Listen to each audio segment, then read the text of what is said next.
So day 2 of the Microsoft versus FTC court case trial is over, and we learned a lot about the Xbox versus PlayStation relationship in terms of exclusivity, games that potentially were just going to skip Xbox, which is why they had to do what they did, which was make acquisitions, as well as Xbox's kind of stance on what PlayStation's goal is with their exclusivity deal. So it was very interesting. There's lots to talk about, so let's just jump right into it. So as we know, the acquisition of Bethesda was massive, and the main game that people have been talking about since that acquisition has been Starfield. And there were a ton of rumors before the acquisition of Bethesda by Xbox, and it was that Starfield was going to be a PlayStation exclusive. And then we saw Xbox come in, sweep up Bethesda, and make Starfield an Xbox exclusive. Now, we have confirmation that this is something that truly was going to happen. If Microsoft didn't come in and buy Bethesda,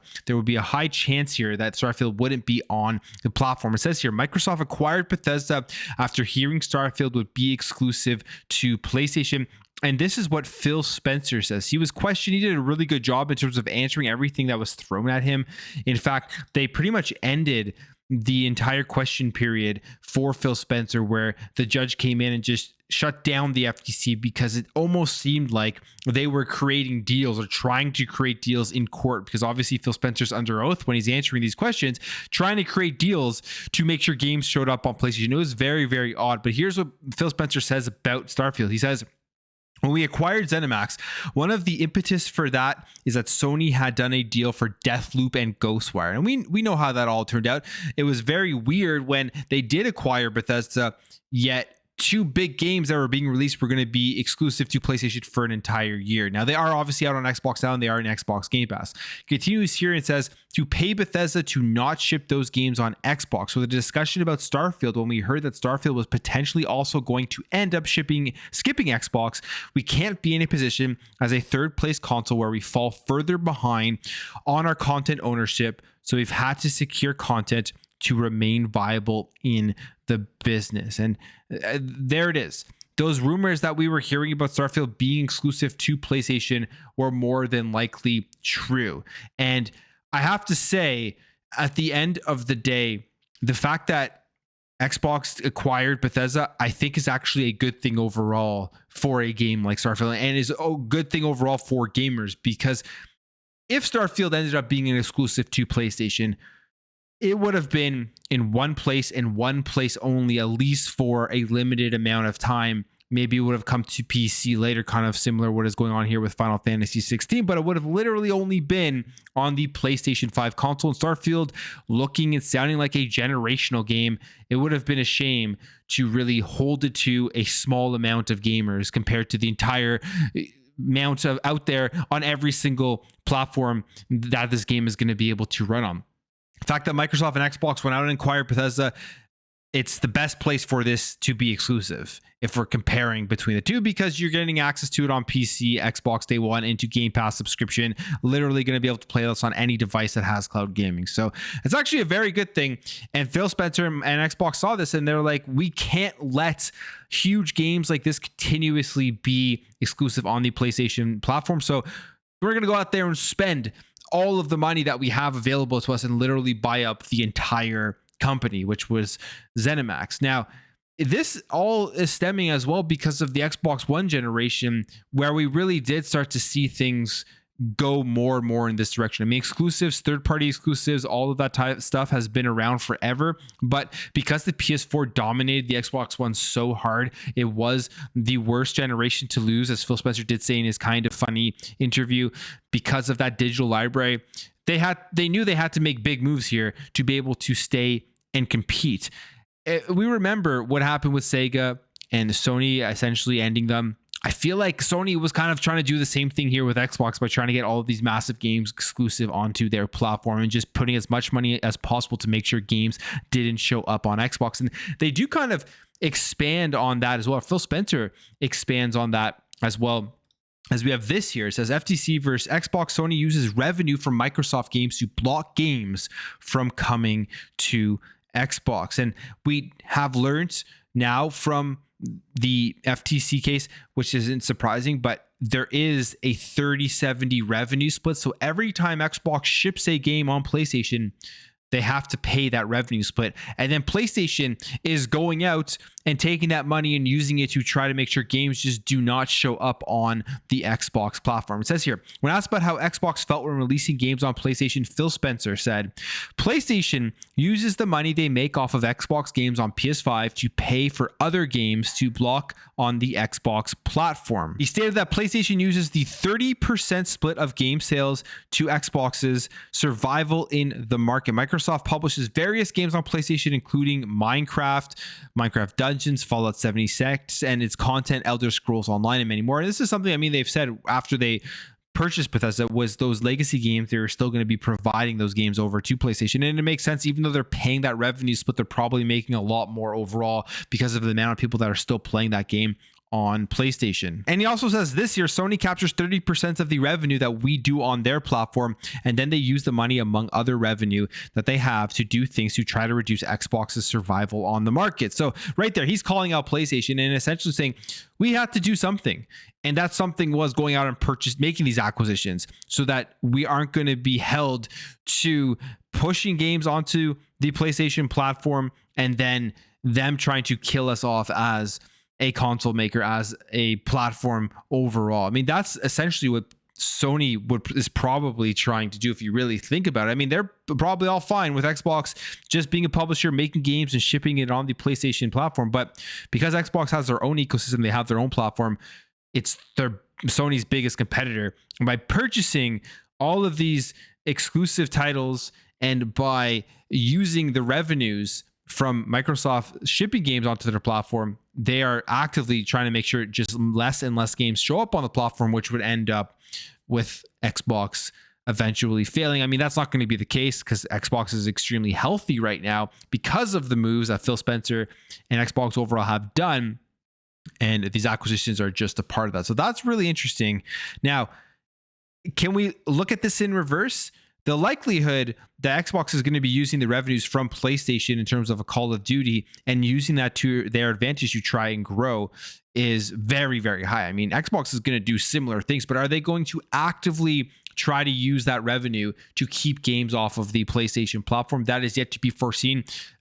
Call of Duty is coming to PlayStation. If this deal does get approved, that's 100%. Phil Spencer also said it under oath in this trial. So Call of Duty is coming to PlayStation, but they're still going to be making a ton of revenue off of PlayStation every time somebody plays Call of Duty on their platform. Now, when it comes to the competition, again, Xbox views PlayStation as a hostile competitor.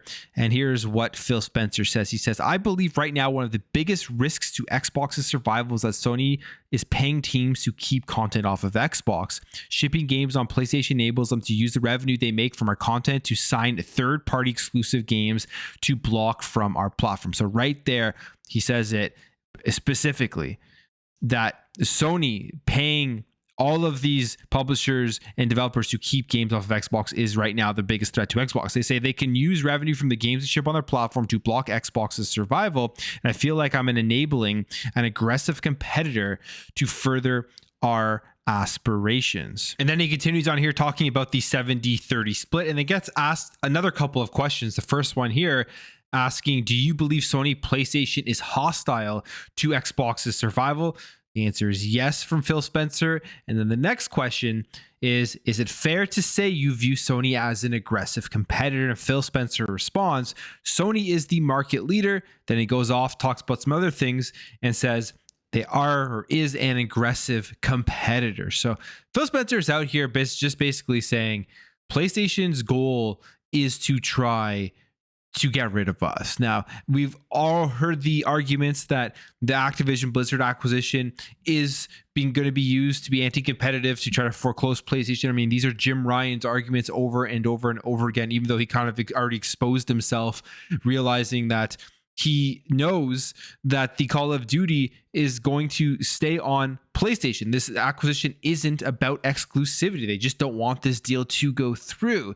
So it's very funny and interesting here to see these arguments here that Phil Spencer is putting out against PlayStation, which would be basically what PlayStation has been accusing Xbox of when it comes to this overall acquisition. And because of the hostile environment now, the hostile competition that is going on between PlayStation and Xbox, we did get this information here that Microsoft is actually thinking about skipping PlayStation for these Activision games and even considered making Minecraft Dungeons an Xbox exclusive, which obviously they didn't do, and even Minecraft Legends they didn't do either. So I would say the reason they don't do those things is because they sit back and they look at the numbers and they realize that we don't need to do these hostile things towards PlayStation in order for us to be successful. There is a way for all of us to survive and for Xbox to be a leader while still putting out games onto these other platforms. It's just obvious that's the main goal. I mean, they are businesses. They want to make the most money. They do want to compete and beat each other out. And Xbox has figured out a way, at least in their minds, where they don't have to be hostile towards PlayStation and they can still beat PlayStation in the long run, which is what I think Xbox is setting themselves up to do, to be completely honest. With the subscription, with the cloud, I do think Xbox is going to surpass PlayStation at some point, especially if that subscription service it continues to grow. And if Activision Blizzard games come into Game Pass, you're going to see subscriptions just absolutely skyrocket. So there's that part of it as well, where they were considering it and realizing they don't need to do it. They can go about it in other ways in order to try to compete with PlayStation. And Phil Spencer won't confirm Elder Scrolls 6 as an Xbox exclusive. As they say here, it sounds like it is still many, many years away. I feel like Elder Scrolls 6 isn't coming out till like 2028, until the next generation of consoles, with how long it takes Bethesda to get these games out. And I mean, they're just putting out Starfield, and there's Elder Scrolls 6 isn't even close to being, I would say, in the early stages. We've only seen that splash screen that the title is coming, but I feel like it's going to be years away. And I don't see in any way they're going to make Elder Scrolls 6 multi-platform. I really do foresee them in the future making it an exclusive to Xbox, but maybe they just don't want to say that right now because it's so far away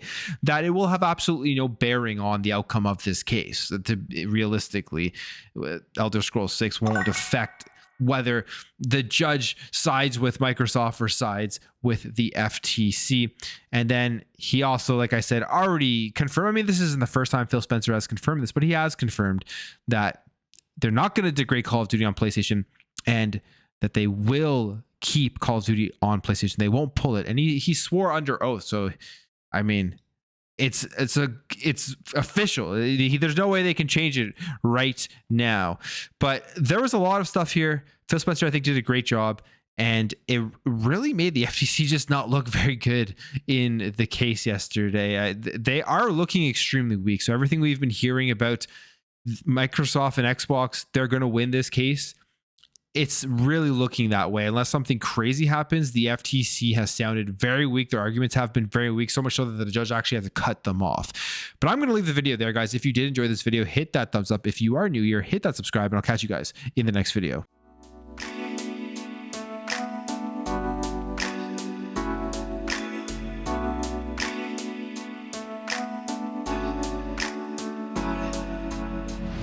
Bye.